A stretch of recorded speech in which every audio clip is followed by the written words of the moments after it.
Palestine വാർത്തകളിൽ നിറയുന്നതെല്ലാം രക്തം ചിന്തുമ്പോഴാണ്. അധിനിവേശത്തിന്റെ നിഷ്കാസനത്തിന്റെ ദീർഘകാല സഹനവുമായി ജീവിക്കുകയാണ് പലസ്തീനികൾ. ചെറുത്തുനിൽപ്പിന്റെ ഐതിഹാസികമായ ചരിത്രമുണ്ട് പലസ്തീന്. യാസർ അറഫാത്ത് മുതൽ ഇപ്പോഴത്തെ ഹമാസിന്റെ പ്രവർത്തകർ വരെ. ഇത്തവണ പക്ഷേ പലസ്തീൻ ആക്രമണത്തിലൂടെയാണ് രക്തച്ചൊരിച്ചിലുകളുടെ കഥ തുടങ്ങുന്നത്. ലോകത്തെ ഏറ്റവും മികച്ച രഹസ്യാന്വേഷണ സംവിധാനം എന്നൊക്കെ അവകാശപ്പെടുന്ന ഇസ്രായേലിനെ ഞെട്ടിച്ചുകൊണ്ടാണ് ഹമാസിന്റെ ആക്രമണം. അങ്ങേയറ്റം പ്രഹരശേഷിയോടെ ഇസ്രായേലിന്റെ തിരിച്ചടി. അമേരിക്കൻ സഹായത്തോടെ യുദ്ധം ജയിക്കാൻ ഇസ്രായേലിന് കഴിഞ്ഞേക്കുമെങ്കിലും സമീപകാലത്തൊന്നും ഇത്രയും ഭീകരമായൊരു ആക്രമണം ഇസ്രായേൽ നേരിട്ടിട്ടില്ല. ഇസ്രായേലിലെ തീവ്ര വലതുപക്ഷ സർക്കാർ അതുകൊണ്ട് തന്നെ വിട്ടുകൊടുക്കാൻ ഉദ്ദേശിക്കുന്നുമില്ല.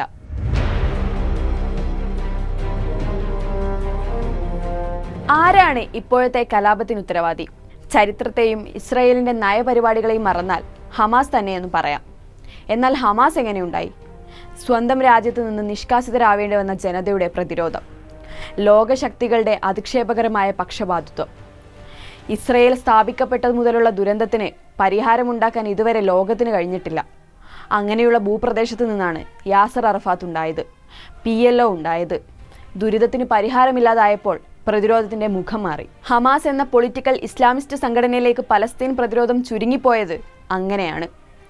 ഹമാസിന്റെ സൈനികരുടെ വഴി അറഫാത്തിന്റെ നയതന്ത്രത്തിൻ്റെതായിരുന്നില്ല. അത് കൂടുതൽ ഭീകരമായി മാറി. ആളുകൾ കൊല്ലപ്പെട്ടുകൊണ്ടേയിരുന്നു. സ്വതന്ത്രമായൊരു രാജ്യം അനുവദിക്കാൻ തയ്യാറാകാതെ ലോകം ഈ കുരുതികൾക്ക് ഫലത്തിൽ കൂട്ടുനിന്നു.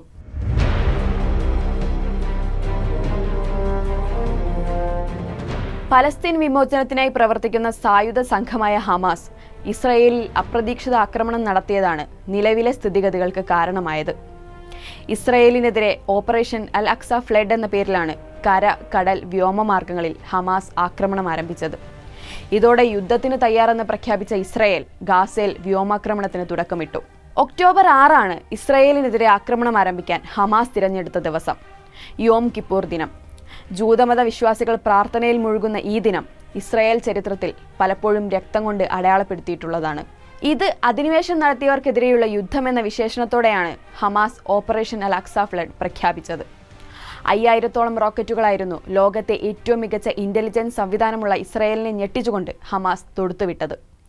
കരയിലൂടെയും കടലിലൂടെയും ഹമാസ് സായുധ സേനാംഗങ്ങൾ നുഴഞ്ഞുകയറി.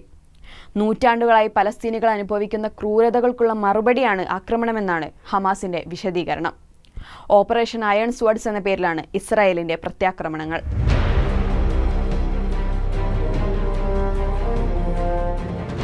വിഭജനം, അധിനിവേശം, ആക്രമണം, ചെറുത്തുനിൽപ്പ്. പലസ്തീൻ ഇസ്രായേൽ സംഘർഷങ്ങളുടെ യാത്ര ഇങ്ങനെയാണ്.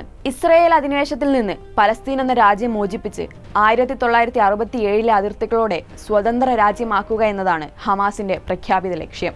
ജർമ്മനിയിൽ ഹിറ്റ്ലറിന്റെ നേതൃത്വത്തിൽ ജൂതന്മാരെ കൊന്നൊടുക്കിയ സമയത്താണ് പലസ്തീനിലേക്കുള്ള ജൂത സമൂഹത്തിന്റെ കുടിയേറ്റം വൻതോതിൽ വർദ്ധിക്കുന്നത്. പലസ്തീൻ ജനത അധിവസിച്ചിരുന്ന പ്രദേശത്തേക്ക് ജൂത സമൂഹം വരികയും അവിടെ അവരുടെ ജനസംഖ്യ വർദ്ധിക്കുകയും ചെയ്തതോടെ അറബ് ജൂത സംഘർഷങ്ങൾ ഉയർന്നു വരാൻ തുടങ്ങി. 1948 ബ്രിട്ടീഷുകാർ പലസ്തീൻ വിട്ടതിന് പിന്നാലെയാണ് ജൂതർ ഇസ്രായേൽ എന്ന രാജ്യം രൂപീകരിക്കുന്നത്. ഇതോടെ പ്രശ്നങ്ങൾ രൂക്ഷമായി. മുൻപ് നിരവധി തവണ ഇരു രാജ്യങ്ങളും ഏറ്റുമുട്ടിയിട്ടുണ്ട്. എല്ലായ്പ്പോഴും സംഘർഷഭൂമിയാവുന്ന ഗാസ പശ്ചിമേഷ്യയുടെ നീറുന്ന മുറിവാണ്. പരിഷ്കൃത ലോകത്ത് ഒരു ജനത സ്വന്തമായി രാജ്യമില്ലാതെ ജീവിക്കേണ്ടി വരുന്നു എന്നതാണ് യാഥാർത്ഥ്യം. നിരന്തരമായ ഇസ്രായേൽ കയ്യേറ്റങ്ങൾ പലസ്തീൻ പ്രദേശങ്ങളെ ചുരുക്കിക്കൊണ്ടിരിക്കുന്നു. ഇപ്പോൾ ലോകത്തെ ഏറ്റവും ജനസാന്ദ്രതയുള്ള മേഖലയാണ് ഗാസ. ഇവിടുത്തുകാർക്ക് അധിനിവേശക്കാരന്റെ ഭീഷണിയില്ലാതെ എന്നാണ് ഉറങ്ങാൻ സാധിക്കുക? ഇനി എന്നാണ് ഐക്യരാഷ്ട്രസഭ ഉൾപ്പെടെയുള്ള ലോക ഏജൻസികൾക്ക് ഇസ്രായേലിന്റെ അധിനിവേശ സമീപനത്തെ ചെറുക്കാൻ കഴിയുക?